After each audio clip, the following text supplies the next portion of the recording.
מעולה, בבקשה. Okay. I am Eric Halivni, along with Peleg Levy for Toldot Israel.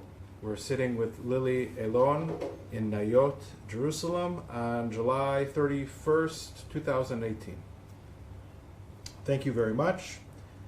Why don't we start? Tell me a little bit about your family, where your family's from, your parents, grandparents, if you remember them. Okay. My mother is Czech, my father Polish.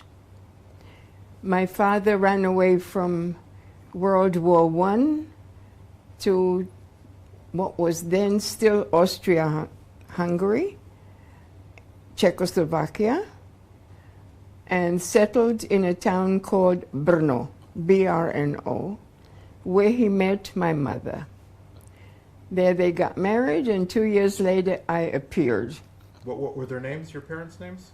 My father's name, Deresievich, which upon our immigrating to United States in 1939 became Dershowitz, like the rest of the family there. But it was a Polish name, and I discovered that the name actually came from a 17th century Polish patriot. How it came to our family, I'll never know. Whether it was something that the family, my ancestors, adopted, or whether it was something that was given to them, I have no idea. But in the 17th century, Jews were permitted to take on family names. Until then, they didn't have family names. And my ancestors took on the name of Deresievich. That's all I know. So then we were 20 years, sorry. I went to school. You were born when? I was born in Brno in 1926, which makes me today 29 years, the other way around, 92, okay? And I went to school, a Jewish school in Brno, a state school supported by the very democratic Czech Republic, the first, not Czech Republic, Czechoslovak Republic, under the president of Tomáš Garrigue Masaryk, the first president. Incidentally, there was recently an exhibition about him in our Knesset in honor, I think, of the 100th anniversary of the founding of the Czechoslovak Republic in 1918, which was right after the First World War, when a number of states were created out of the crumbling Habsburg Empire. And that's what happened. So I went to school there, and I managed 2.5 years of high school, because we started high school at the age of 10. So I had an early start. And we came to the States when my father saw that the German troops entered Austria in March 1938, and saw what was happening to the Jews in Vienna, scrubbing the sidewalks and being chased out of their homes and having their businesses confiscated and all that went with it. My father said, Europe is no longer for the Jews. I remember that quote. And at that point, he decided that we were going to America, and he started looking for a relative who would provide an affidavit, which is something that you need in order to get there. It's a piece of paper which testifies to the fact that somebody will put up money so that you won't come as a victim and a burden to the state. So somebody would support you should you end up having no money to support yourself. So we got this affidavit from a cousin of my father's who happens to be the grandfather of Alan Dershowitz. Okay, just to put something familiar in your mind, because the name Eylon doesn't evoke anything, but the name Dershowitz does. So then I went to school there, Seward Park High School. Where you moved directly to New York? We went directly to New York, to Williamsburg, which was a totally Jewish neighborhood at the time. And we stayed for a few days in the home of Louis Dershowitz, Alan's grandfather, until we found our own place, also in Williamsburg. And then in order to get to school, I just had to cross the bridge by tram every morning to go to the east side in Seward Park High School. And when I finished there, my parents decided that even girls go to college, not just boys. And I went to Brooklyn College, where I graduated at the age of, very young, at the age of 19. Promptly got married at the age of 19. Before we get to that, do you have siblings? Did I have? Brothers, sisters? Yes, I have a brother who is in Los Angeles and who's a conservative rabbi, Tzvi Dershowitz. He's older or younger than you? He's younger, 2 years younger than I am. He's 2 years younger. He has a daughter living here in Israel and 3 children in the States. And was your family traditional? Yes, I would say traditional. I've gone a bit out of that by now. But growing up, did you learn any Hebrew or have after I had school? Hebrew in school. In school? In Seward Park? No, not in Seward Park. In my elementary school. Before you came to the United States? Yes, a little bit of Hebrew. But you know who my teacher was in Europe? Probably the name may be familiar to you, although you may be too young for that. Baruch Kurzweil. Does that mean anything to you? Yeah. Who came to Israel and became literary critic of Haaretz. He was my religion teacher. He was actually a rabbi who had studied he was Czech. He was born in Czechoslovakia, went to Frankfurt to a rabbinate school, and ran away in 1933 when Hitler came to power, came to Brno, and there he got a teaching job in my school. So I was very fortunate to have him, except that he did something to me which I will not forgive him. I was not the most disciplined child, to put it mildly, and I must have done something which I don't remember, and he decided to punish me, even though I was one of his favorites because I was a good pupil, and 2, I came from a traditional family which most of the pupils did not in Brno. So I was favorite of his. But he got very angry, took me to the hall, got me into a closet, a dark closet, and locked the door.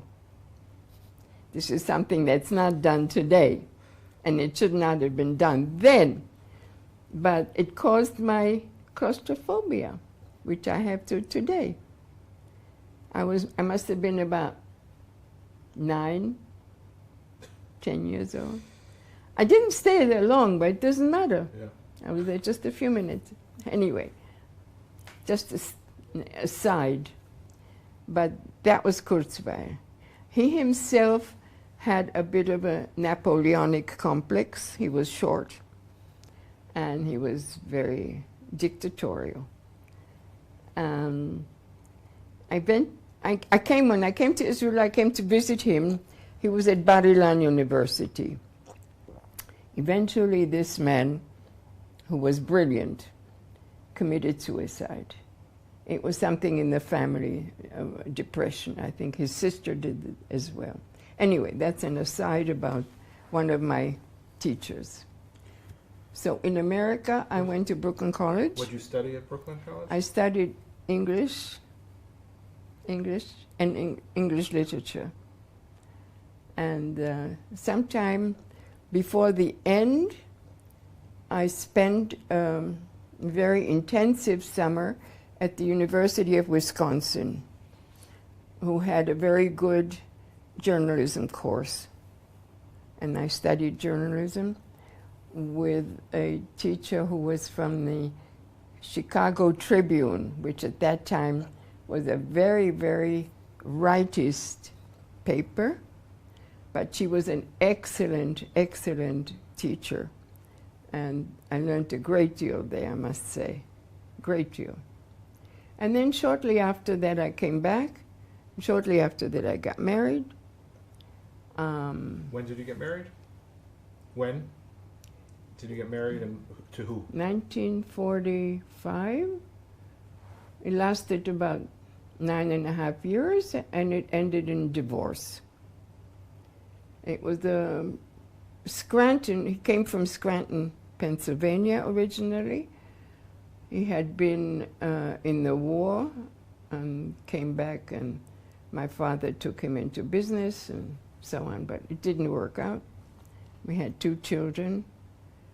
And one day, and then I was writing for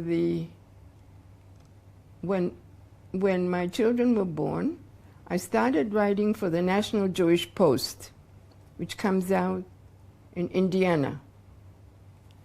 And among others, I became reporter for the United Nations, at the United Nations for the National Jewish Post. And in that capacity, I was at... Before we get to that. Okay. World War II.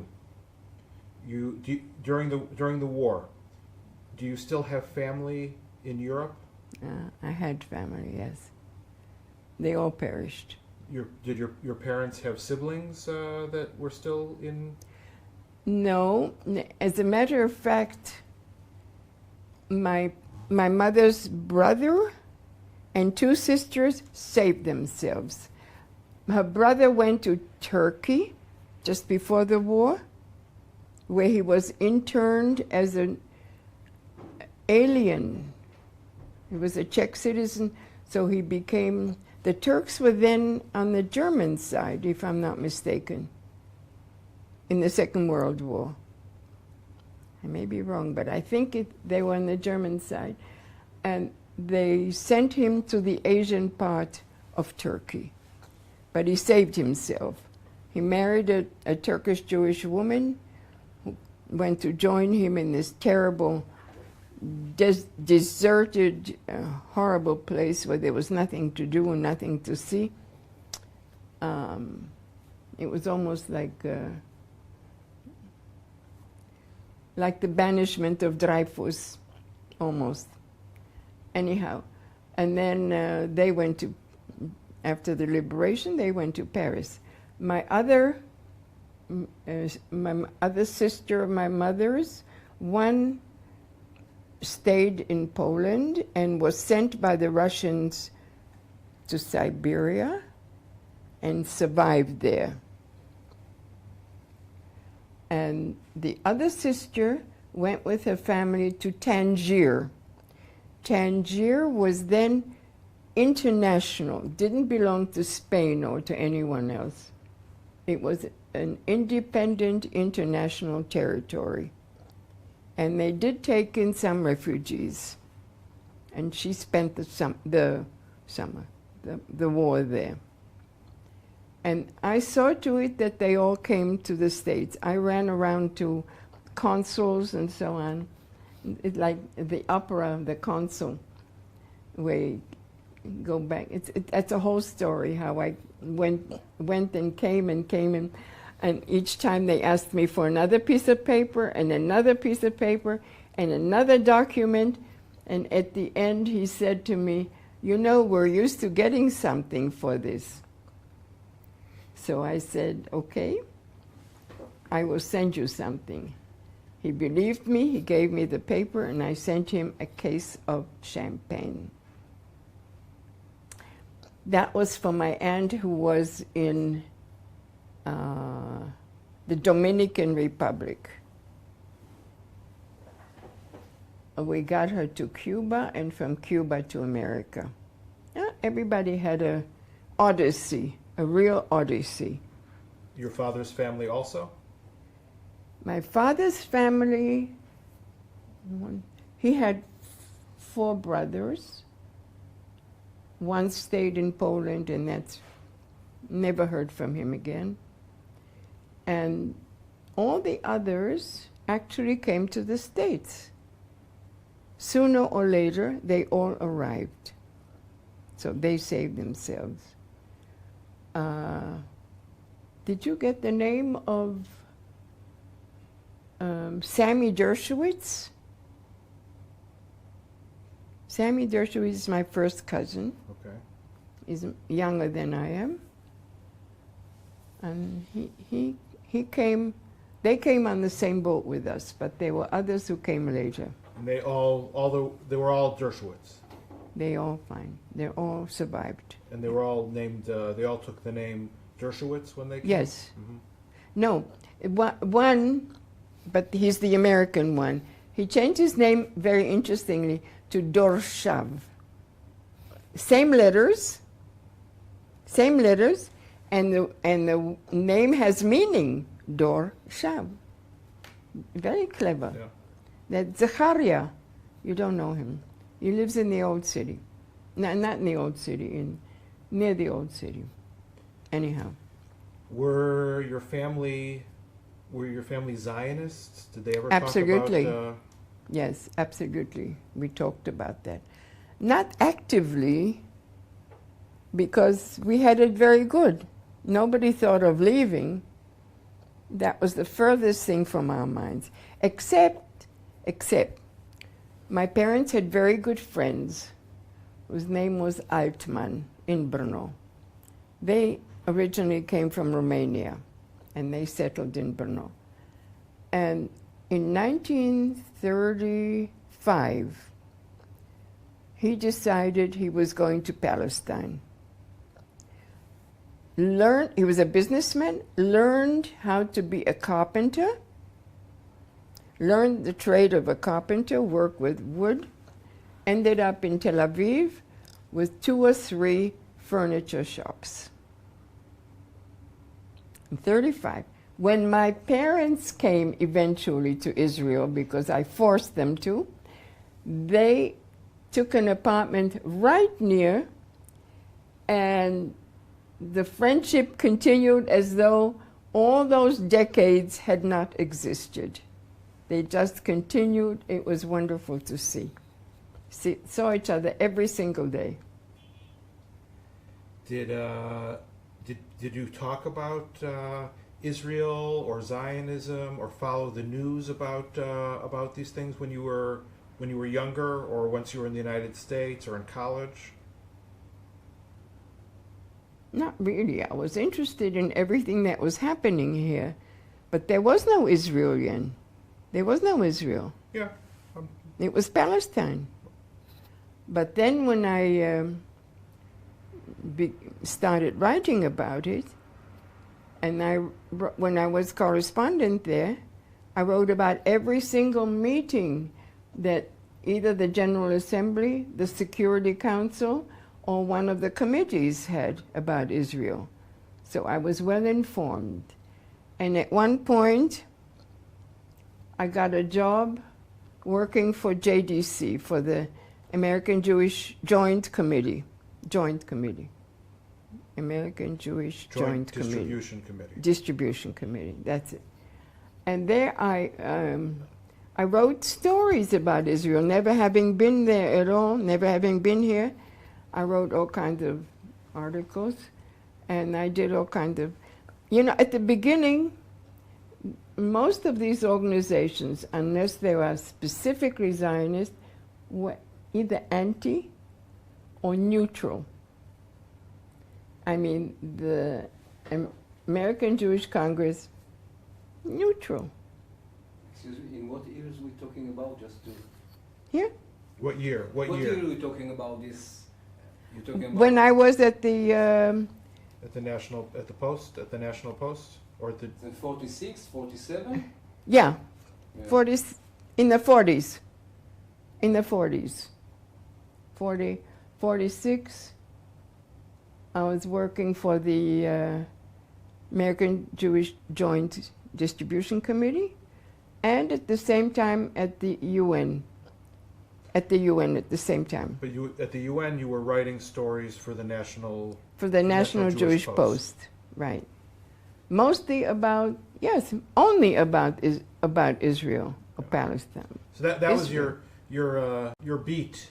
That's for the, right. For the That's right. Post was it was. I wrote other things as well. For instance, I wrote about a little girl who came from Israel with her father, a little Yemenite 5-year-old, Sarale, who had polio, and who came to be treated in the States for polio.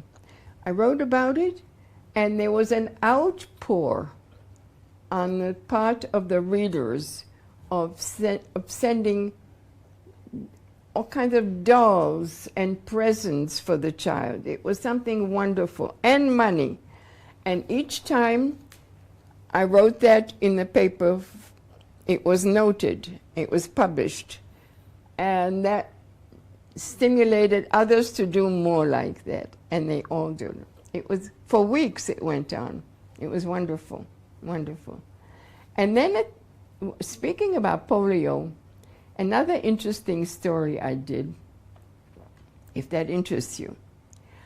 I was told by the editor, his name was Gabriel Cohen, to look for a Jew on a ship that brought the Saudi king,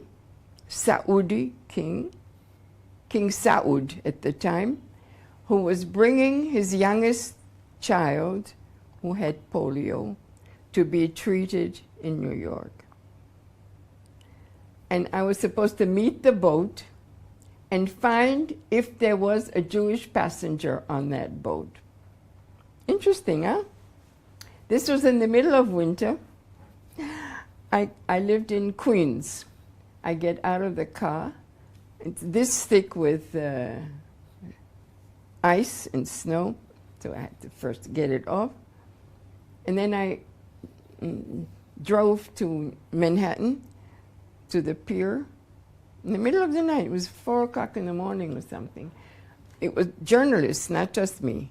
It was a bunch of journalists.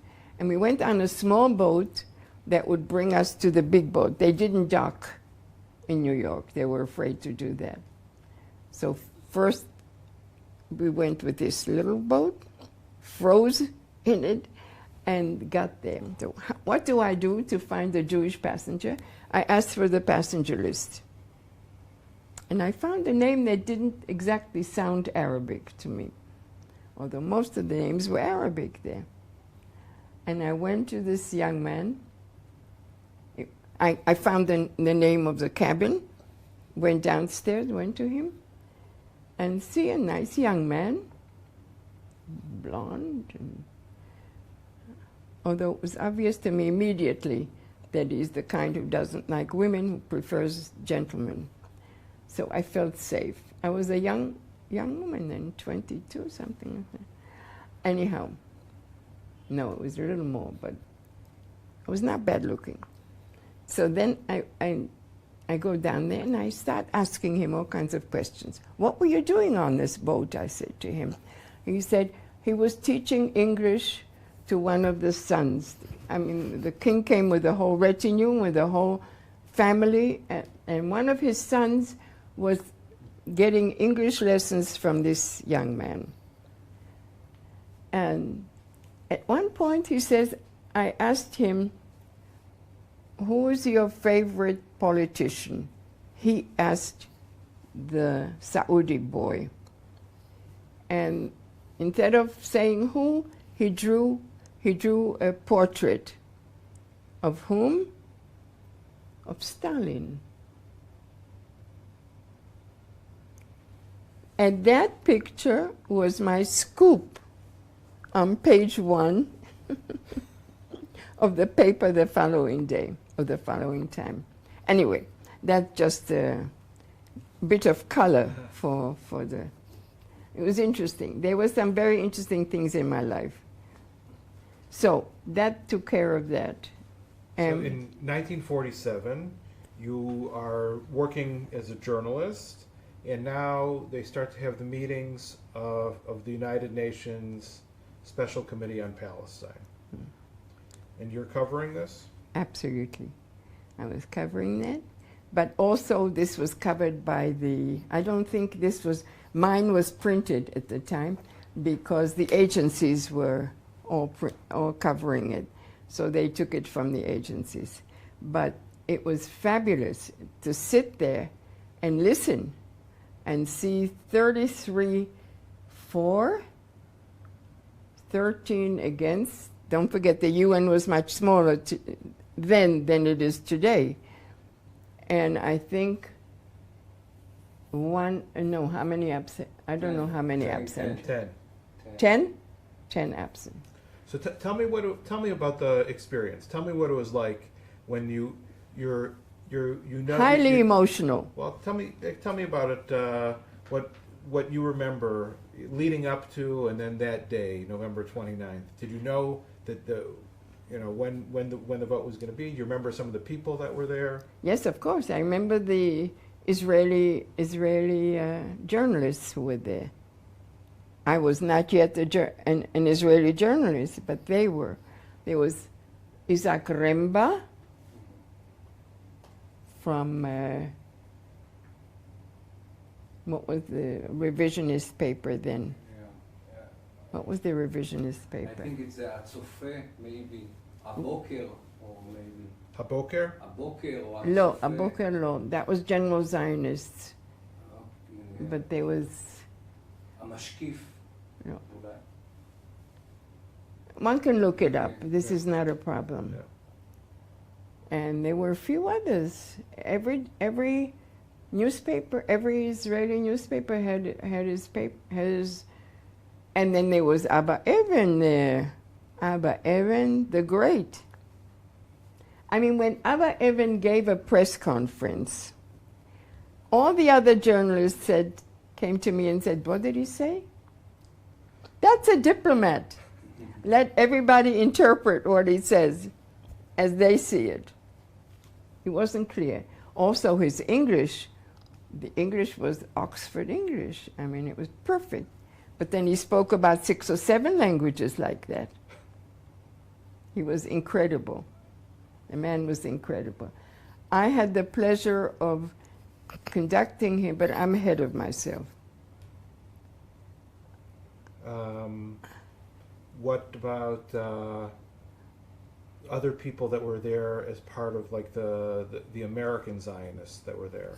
Abba Hillel Silver,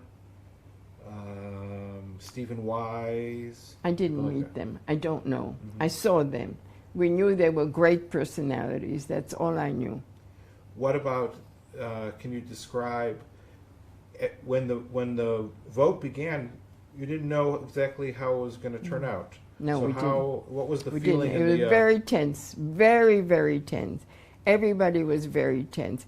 And then when it was known, the whole place broke out. I mean, the whole audience was Jewish at the time. I don't think there was anybody else there. And they broke out in applause until the chairman had to say to be quiet because you're not supposed to do that in the UN. That's all I remember. I don't remember more than that. Did you publish the story? They didn't publish my story. I told you, the agencies were there. And they were, I don't know. They use the agency story, not mine. But I had plenty of stories in there, only I threw them all out. I don't have a single one of them from the National Jewish Post. But I very much enjoyed working for them. And after that, I worked with the Hadassah magazine. I was assistant editor of the Hadassah magazine. And there too, I enjoyed that very much. When I applied, no, first I was with the JDC, and when that job finished in a natural way, it was only for a certain time, when that finished, I looked for another job. By then I was divorced, alone with 2 children, and I needed to work. So I went to various employment agencies. I don't wish it on other people to be out of a job and be desperate and look for a job, because it's only when you're on a job that you should look for another one, never when you're out of a job, because then they know that you're desperate. Anyhow, finally I heard that Hadassah is looking for an assistant editor, and I applied for it. So they wrote me back that they already have some serious candidates, and but send in your CV. So I did, and I heard from them. They were impressed by my record. So I came there, and I spent 3 years, I think. And then one day, I interviewed Aaron Propes. Do you know who that is? Aaron Tzvi Propes? He started the Zimriya here. In 1952 was the first Zimriya. And I'm talking now about 1955. We're already at 1955. I interviewed him for Hadassah. And after he left, it occurred to me, wait a minute, here's my opportunity, I can go to Israel, which is what I've been wanting to do all the time. So why did that trigger that feeling? Why did that thing? Because I thought to myself, I wrote about him, and it was a very good story about him and the Zimriya, and I thought maybe I'll write some more stories. But for that, I have to be there to hear them in Israel.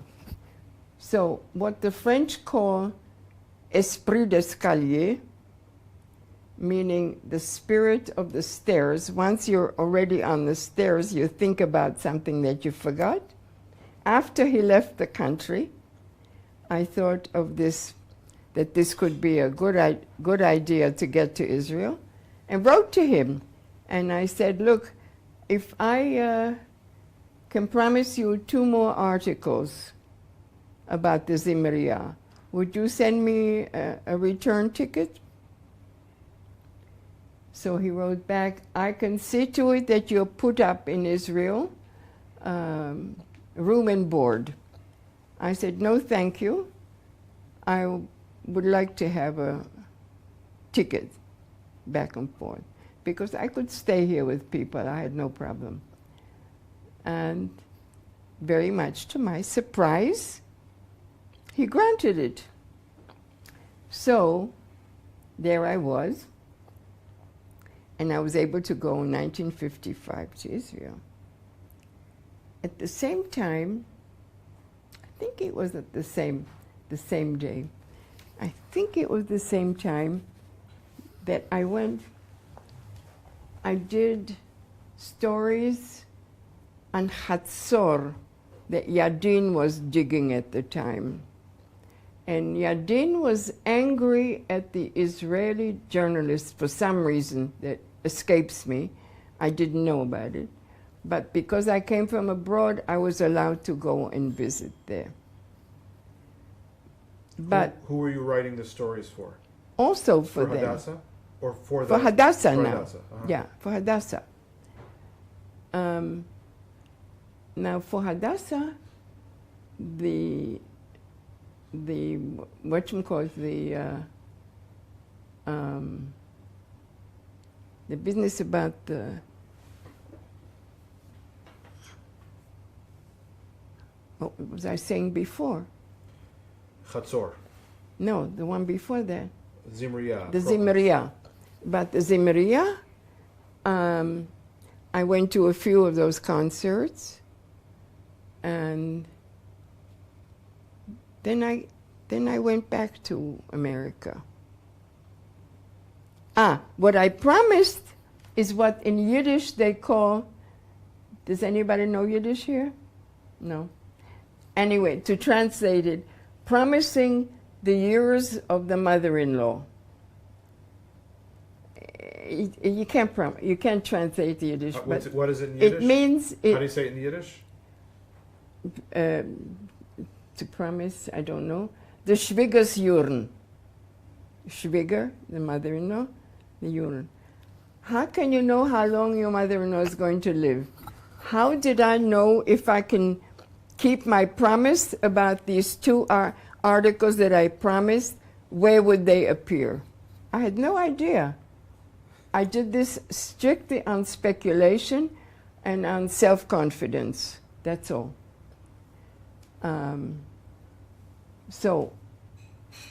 I never told you that I was a member of a Zionist youth organization.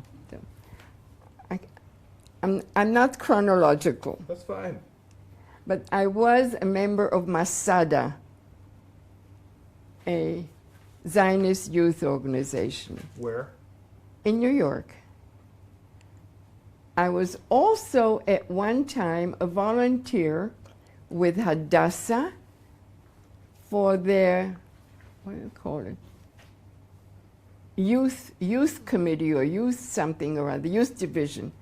And when one day I invited a speaker to come and talk to the group on Aliyah, I got a phone call the next morning, and which the Hadassah lady said, wouldn't you like to take another job with us, another volunteer job?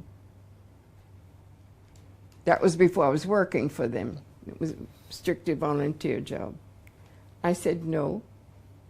They didn't like the idea that I would talk about Aliyah in a Zionist group. That's what it was like then. I hadn't been here yet then. Did you know Annabelle Yuval? Yes. Did you know I didn't know her in the then? state, Okay. no. She claims that our fathers knew each other. I'm ignorant of that. I don't know. That's what she told me recently, but I didn't know that, if it's true. She was also in, my brother was active in the Zionist Youth Council,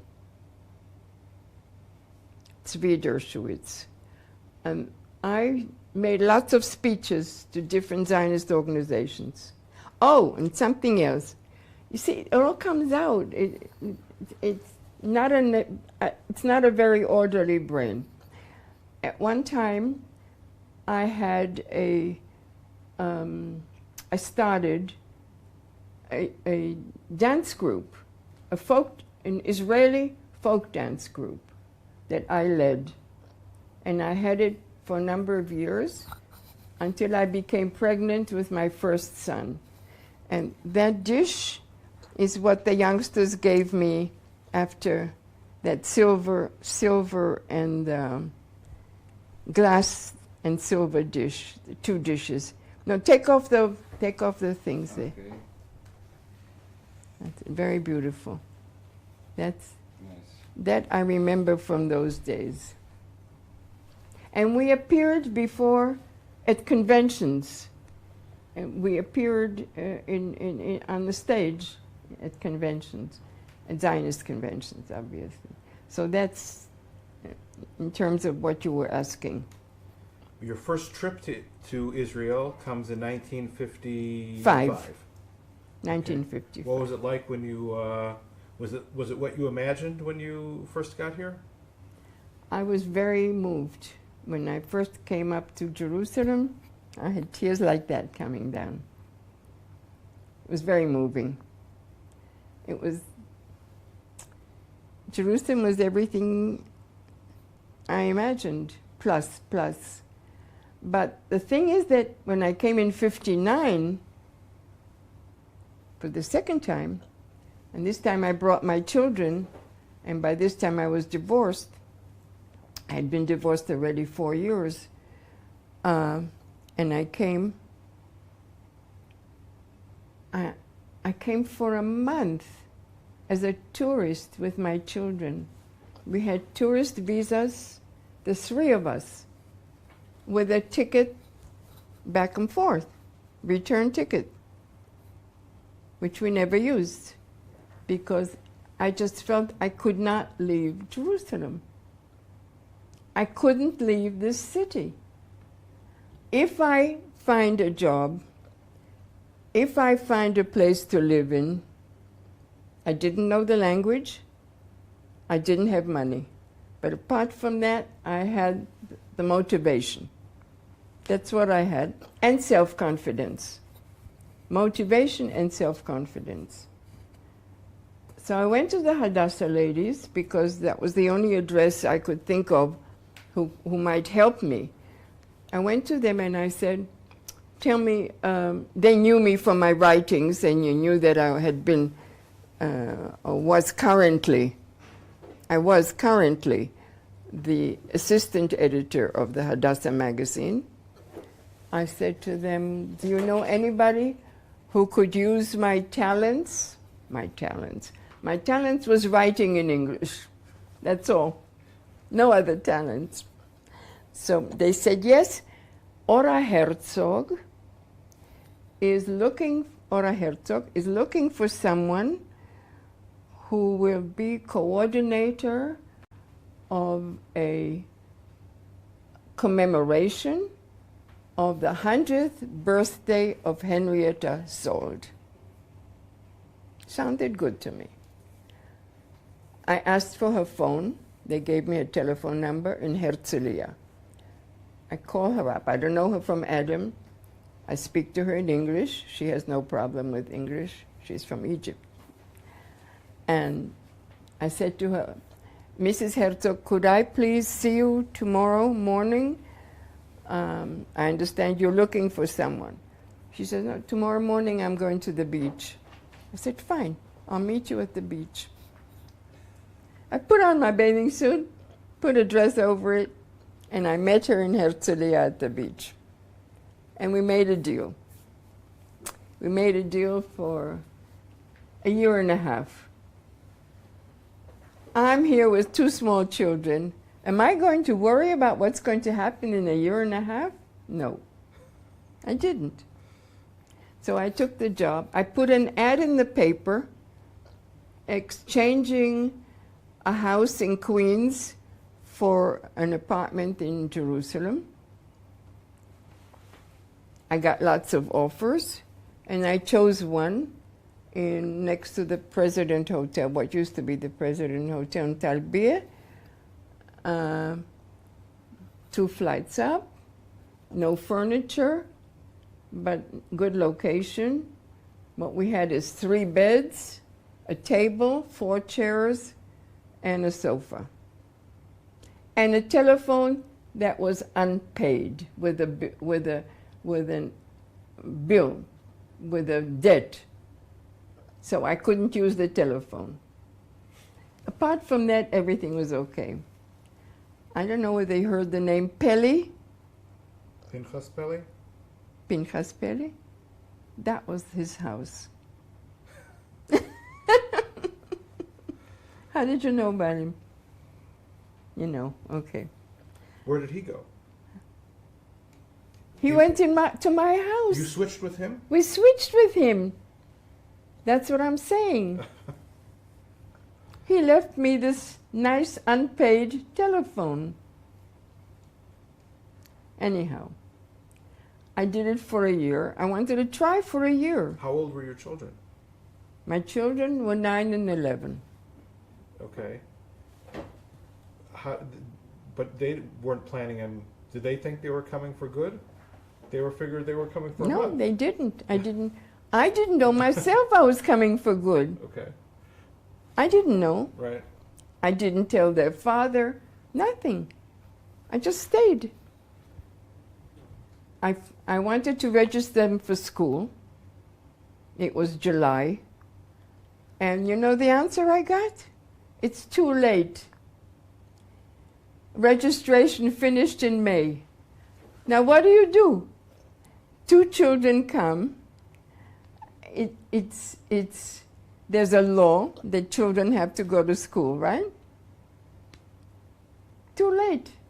So in my work with Ora, I had to work with mankalim, with the heads of various ministries like education, social work, and Hadassah. All the things that Henrietta Sold worked with, started actually. So the only thing I could do, and I learned the word protecție. That was how I learned the word. I went to the Mankal of the Ministry of Education, whom I already had a working relationship established, and I said, my children have to be registered for school. Okay, picked up the phone, and in 5 minutes it was done. But why did I have to do that? I don't know, but I did. Okay. So that was my experience with protecție. I learned Hebrew pretty fast. Okay, so where was I? So you're now working on this project for Henrietta's old 100th birthday with Ora Herzog. Ora Herzog. She was brilliant. She is brilliant. She set me up in an office in town with a bilingual secretary, so I had no problem with Hebrew. And we worked beautifully for a year and a half, did all kinds of projects, all kinds of things, named schools, named streets, saw to it that every ministry put out a special booklet about her, all promotional things that we did. And she would come once a week, each time with another idea that was doable. All of her ideas were very good, but all of them also practical. They can be translated into action. And we did very well. And that was in 61. 61. I was going to ask. 65, I met my second husband. Wait, but so then then what happened? You stayed? Now you're just staying in Israel at this point. Now I am? You're just going to stay in Israel at this point. You realize you're... Oh, yes. Oh, I wrote No to my looking back, parents yeah. to send me my books, to send me my piano music, my books, and my records. That was the important thing, which they did, and a refrigerator. So all that was done. This work for Henrietta Zold project, was it connected to Hadassah or? Yes, Yeah. yes. Hadassah was a major element here. So what was Ora Herzog's position? Was she part of? She was not then the wife of the president, Right. not yet, but she had a very high standing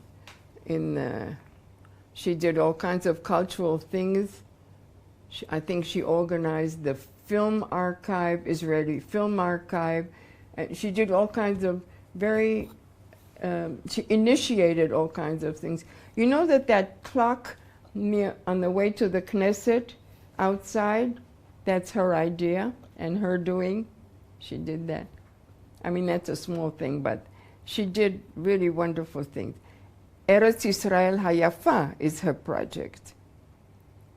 And that's what I wanted to say. When I was married in 65 to a member of the Israel Foreign Office. And at one time, we went to Germany. We spent 6 years in Germany. What was his name? What was his name? Your husband's name? Yes. What was your husband's name? Ephraim Eylon. Ephraim Eylon. He was a wonderful guy. And he, when we were towards the end of our time there, I had a phone call from Ora Herzog. When you come back, would you work for me on Eretz Israel Hayafa? So I gave her my conditions. I said I wouldn't come every day, I wouldn't stay certain hours, I would take it easy. And she accepted it, and I worked with her afterwards. Then she was already the wife of the president, and I worked out of the president's office.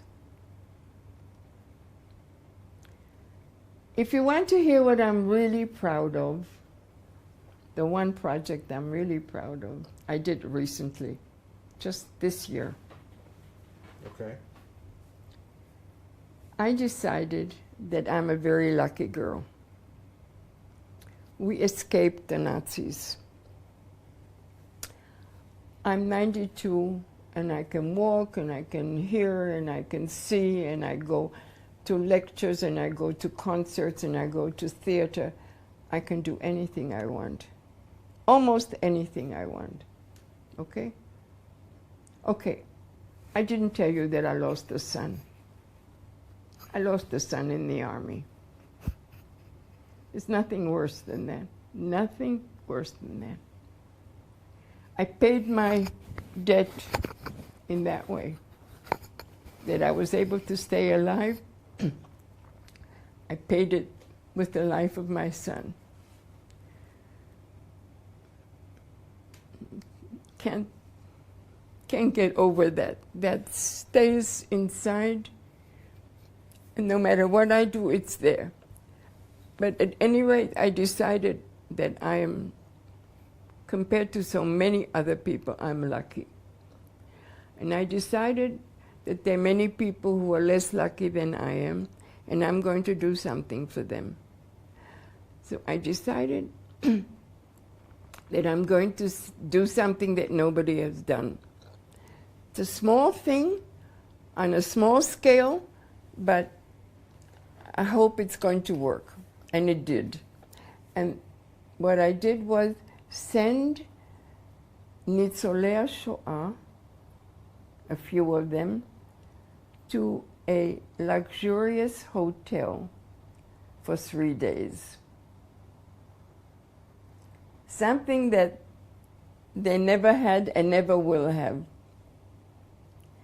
They came out sick, either body or mentally or both, and they don't expect any luxuries in life.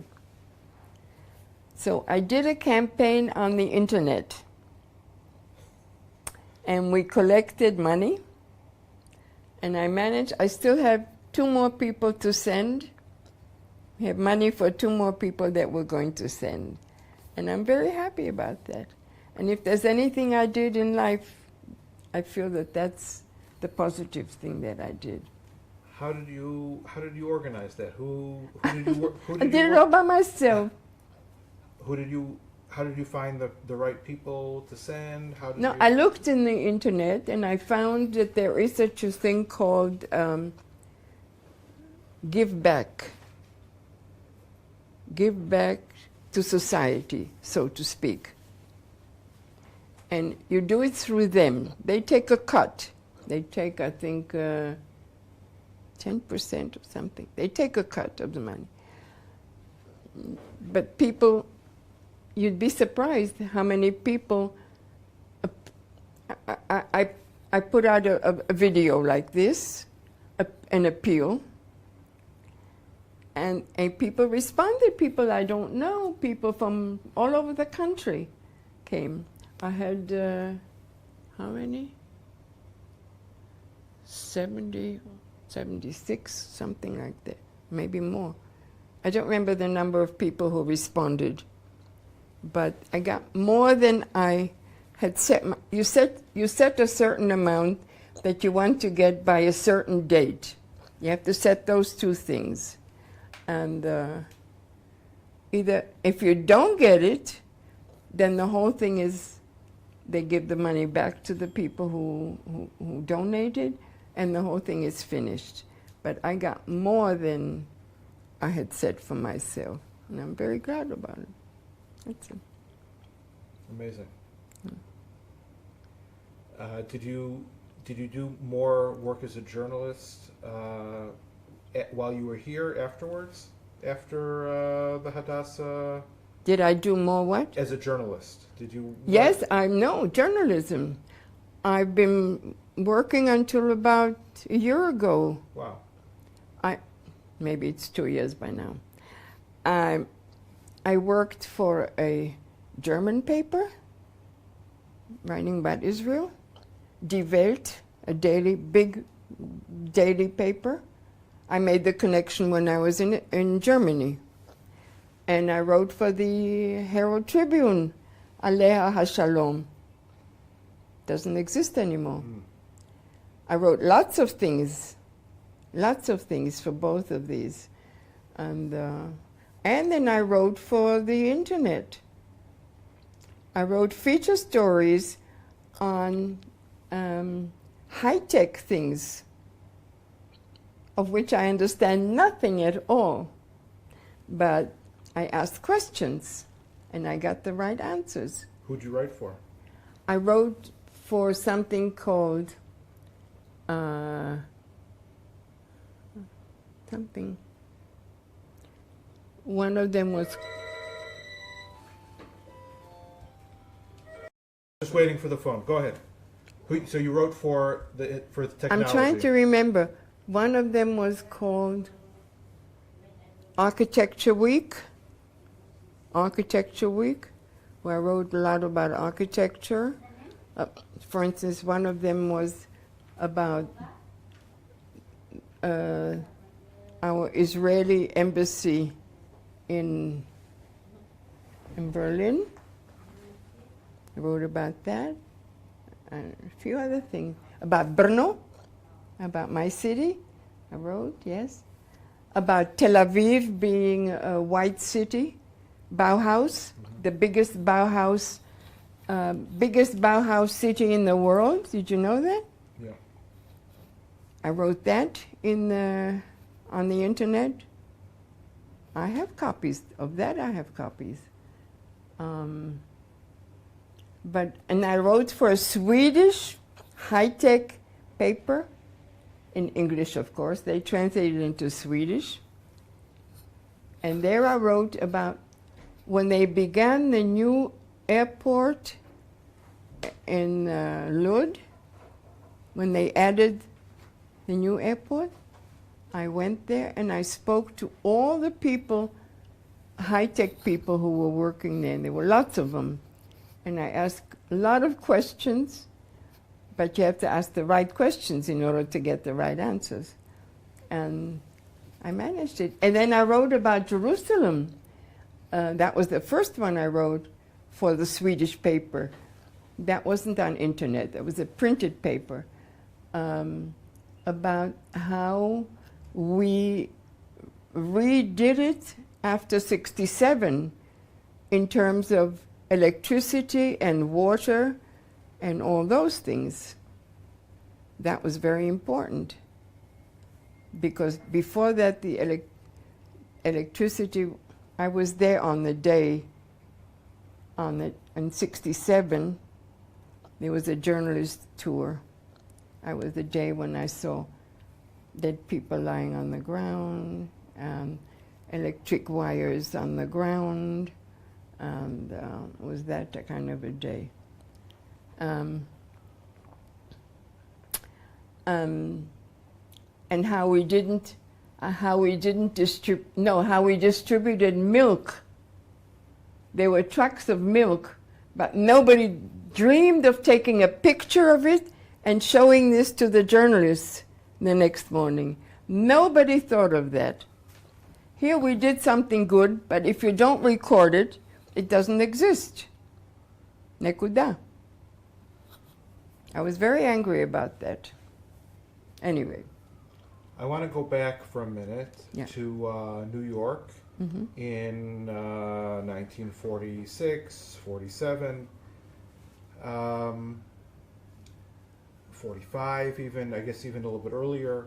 During the period of the war, things that were being done within the Jewish community to try and raise awareness of what was going on in Europe,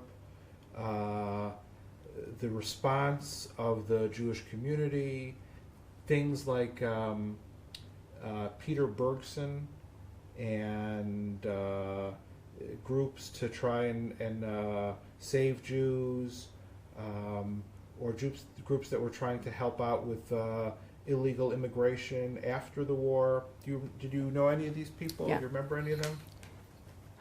I can tell you that I helped one illegal immigrant. One day, two people came. One of them I knew. One was a distant relative of my first husband. He came and asked me to sign something. What was that? He wanted a signature for that I know and I recognize that a certain girl is married to a certain man. It was a fictitious marriage. But this way she could stay in the States. And when they explained it to me, I signed it. That was one thing, without knowing who, what, where. Then I had about Peter Bergson, I just read. Okay. Ben Don't- Hecht? Don't know much about it. Okay. Don't forget, I was 16 and 17 years old. Right. I was curious. Also, they had like these pageants, like at Madison Square Garden. Oh, where we they were always there. Of course, I was there at those things, at those a flag is meetings. born, or Yeah, sure, sure. Always present at these things. But I had a cousin who was married to a man before she married him. He was in Oswego. You know Oswego? Never heard of Oswego? Where Roosevelt sent a boat of refugees, fenced in. They felt like they were in a concentration camp in Yeah. Oswego, near the Canadian border. Yeah. He was there.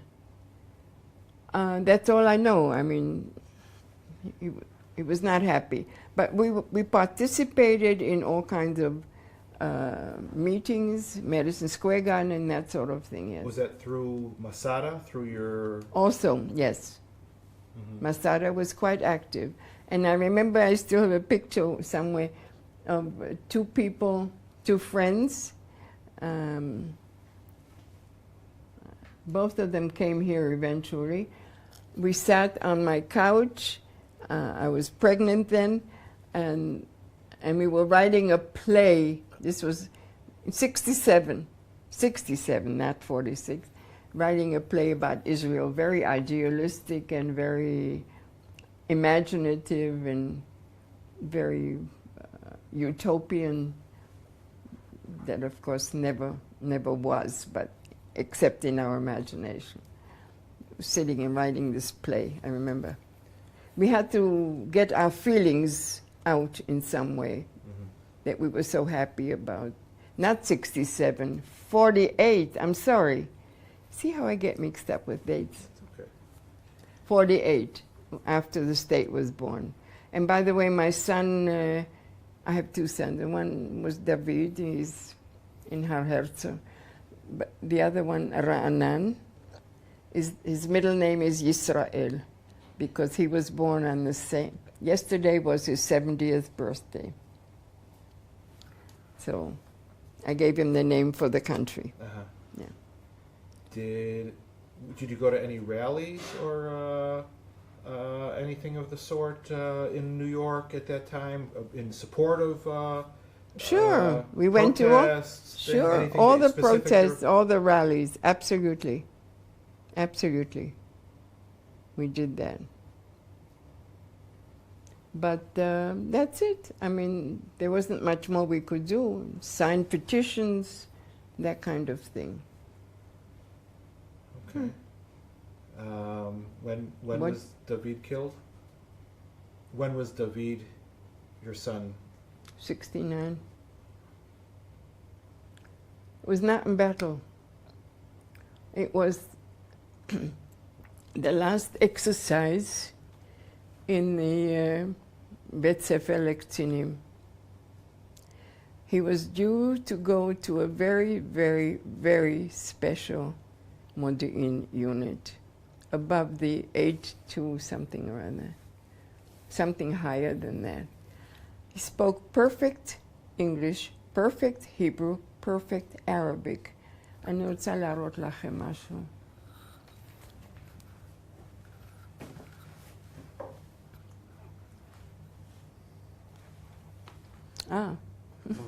Forgot that I was connected. I just come here, that's all. The book. Here, there's the book there. And bring 2 records. I want to give them records. The records. The records are on. Sorry, I forgot that I'm interconnected. I did this book afterwards. He wrote poetry.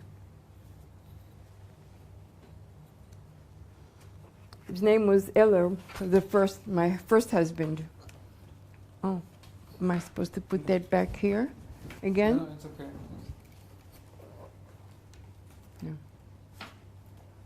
Thanks.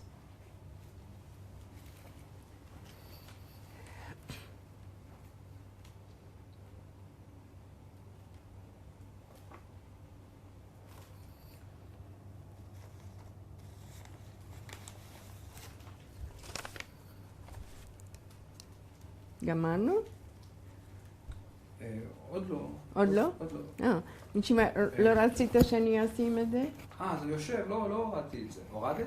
לא. לא, זה... אני לא הורדתי שום דבר. זה שם, זה בסדר.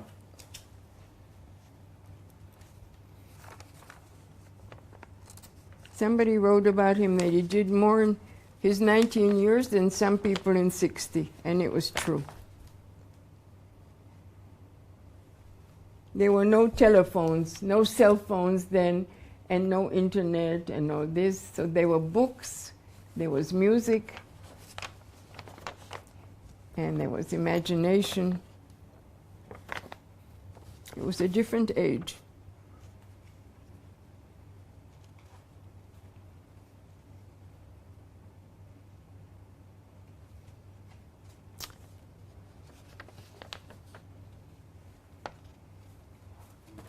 I was press liaison for the Israel Export Institute in New York. I did radio and publicity for American Friends of the Hebrew University and the American Technion Society. Forgot to mention that. Did you work with Amos Chorev? Amos Chorev at the Technion? No, I didn't know special names. Okay. Whenever there was a visiting fireman, I would place him on radio or television. That was my tafkid.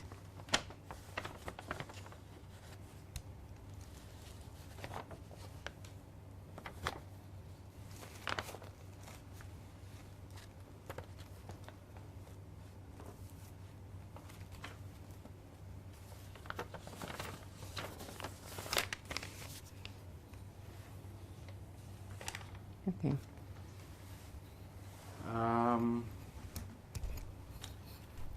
Any other? Trying to think. Any other things that we didn't cover? Anything? Did you get this? What I just said? Yeah. Okay. I don't think so. I think more or less. What do you think about the contribution of American Jews from that period of time to the state of Israel? Did you know people who came to be part of Machal? Absolutely. Friends of yours? Yes.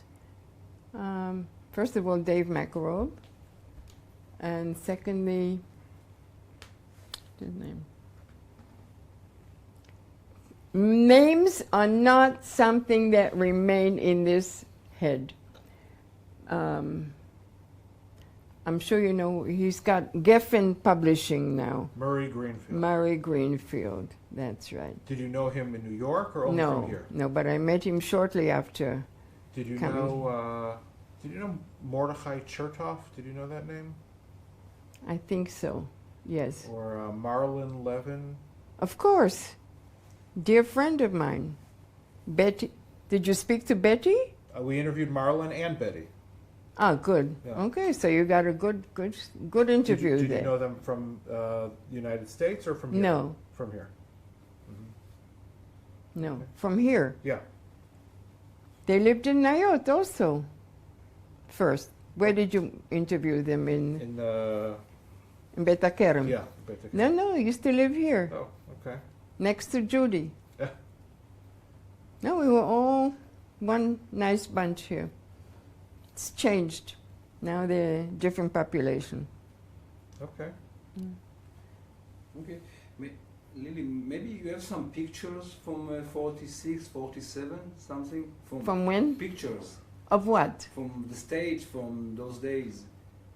When you were a journalist, do you have any pictures or anything from then? From kind when? of article. Of course I have or pictures, can- but to start looking for them now. Okay. All right. But if you had told me, I would have looked for it. I would have been glad to look for it. Journalist. Sure. Where? Which album? Wait a second. Lisha, in the computer room, there on the side against the wall, there's some papers with lots of pictures. Bring those papers in. Thank you. This is for you, for each of you. Thank you. Very These much. are Thank some you. of the poems that David wrote, and they were put to music. Wow. Wow. And they were played on the radio here too already. No, אל תשימו לב מה שכתוב שמה. אל תשימו לב לזה. No, just the songs. I didn't leave a biography of the boy in here. Maybe that's a mistake. I should have said something more about him there. But he was a remarkable, remarkable child. His ambition was to be the first ambassador in Egypt. His friends say, shtuyot, he was the material for prime minister, not for ambassador. That's what they say about him. He was absolutely brilliant. And he was personable. People loved him. There wasn't a person that, I think in the book, You know that will be a peace someday. the what? You know that there will be a peace. That will be a peace agreement with Egypt because he said, it's amazing. Thank you. You knew which one I mean. Good for you. I need my glasses. Yeah, I wrote for the Jewish Spectator also. Did you ever know this magazine? Trudy Weiss Rosemarine? No. Doesn't that mean anything to you? No.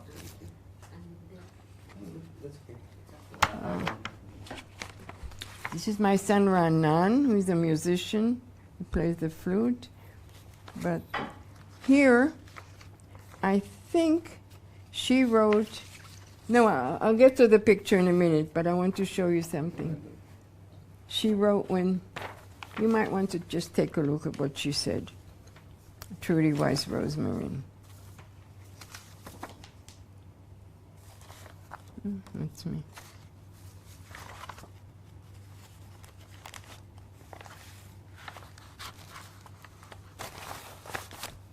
Here there should be something.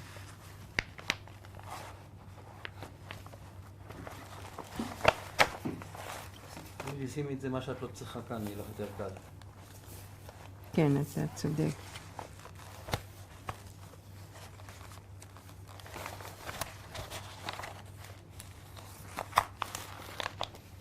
תודה. זה הילד.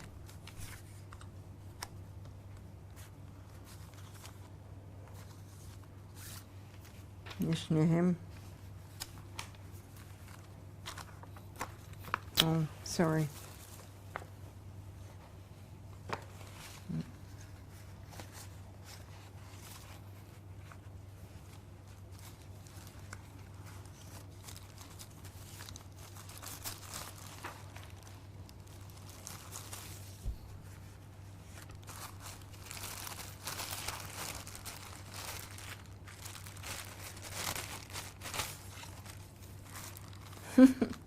Danny. Achie.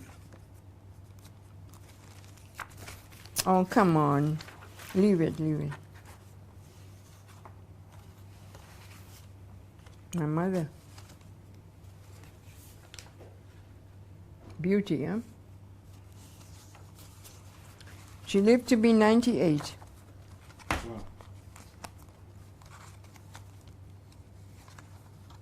Here we're coming to America on the ship. Batory, a Polish ship named after a Polish anti-Semite. Oh.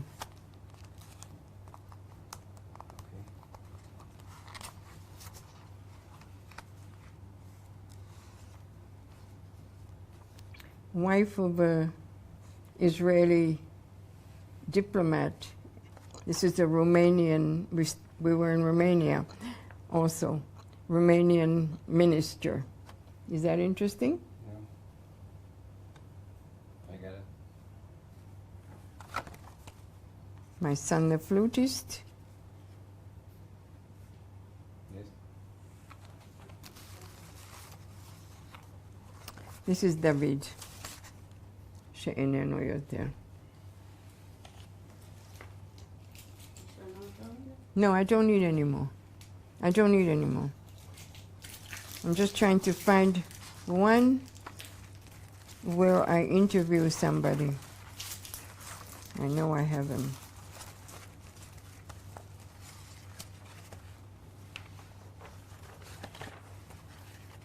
You have to bear with me for a moment.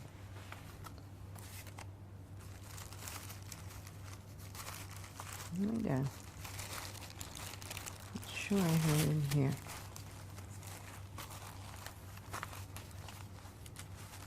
I'm just getting things organized now. That's why they're in this mess.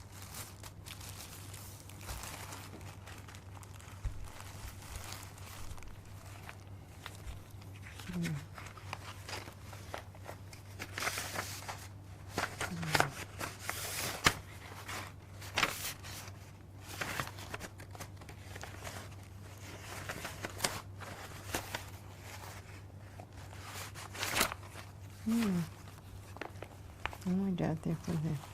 אולי זה שם.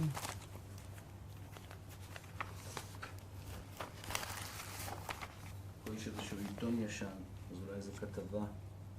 אולי זאת כתבה שלך? איפה? כאן.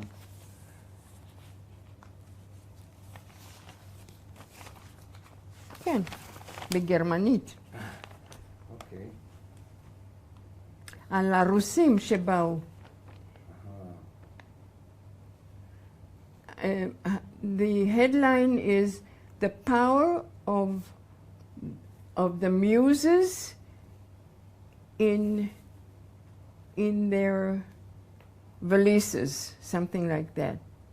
Dancers. These are Russian immigrants who came here. You can see the flags here. It's a big article. Who's in this picture? Here I'm speaking in Brussels. I was doing, I forgot to tell you. I knew I forgot something. I was doing PR in Belgium for the Israel Citrus Board and for Agrek School. I didn't tell you what I did in Israel. Only what I did in the States. You told us up until through when you were working with Ora Herzog. Because I did plenty of things here, like the International Children's Week with Mrs. Begin, and did all kinds of things. And I worked for Bonds, for Israel Bonds here, but here. And for UJA here. Let me see, maybe there's still something here.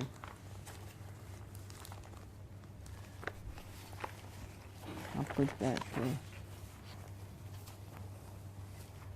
Did you know Susie Eben? Not so well. Ora I knew better. I worked with Ora. We spent some time in New York together, living in the same apartment. When she came on a campaign to here I did a project for my husband and I. We did something for the Brussels people. We took a basket and put a lot of oranges in there, and whoever guessed how many oranges there are got a prize. And then I did, in the schools, we did a contest.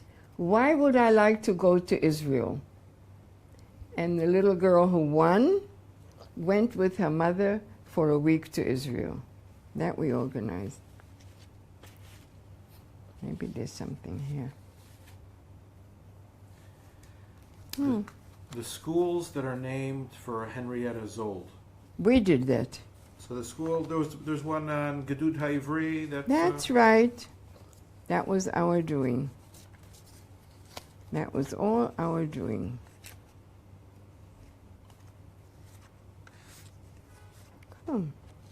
Come and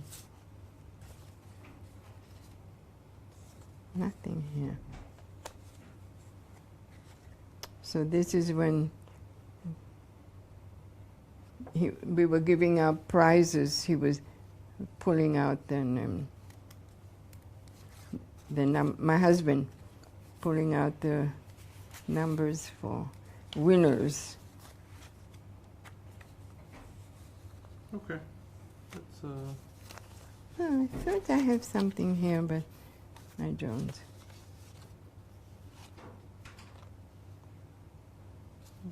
This is in Romania. She's the wife of the opposite number that my husband worked with in the Romanian Foreign Office. And when my husband wanted their home telephone number, he said, we don't have any. She comes to me quietly at a reception and says, my husband said to your husband that we don't have a phone number. It's not true, we do, she said, but we're not allowed to say it. And she says, you'll see that in 2 minutes somebody's going to come to me and tell me to go with him. Sure enough, not allowed to talk to foreigners. wow. It was quite an experience, Romania, under Ceausescu. Quite an experience. Did you know the chief rabbi, Rosen? Nobody would shake his hand, my friend. None of the Israelis would shake his hand. I remember he invited us to go to a Pesach, to a Seder. You know the scene of the Dibuk? Yeah. Where the poor people sit around. Yeah. The poor. That's what it reminded me of. I came home after that. I was shaken. It looked so terrible. It looked so terrible. The guy with that big stomach and with a big Magen David or something on his stomach walked around in velvet with these big things on his stomach. His wife, my friend, would not sit next to in a synagogue next to another woman. I could sit next to her, and somebody from the Israel embassy could sit next to her, but not an ordinary person, no. She wasn't going to be contaminated. Wow. Okay? That's the chief rabbi and his wife. Just like Ceausescu and his wife. They took the dugma exactly. That's how they behaved. Don't remind me of Rosen. Don't remind me. When our people came from Israel, shlichim, they wouldn't go near him. And if he came, they wouldn't shake his hand. No. Wow.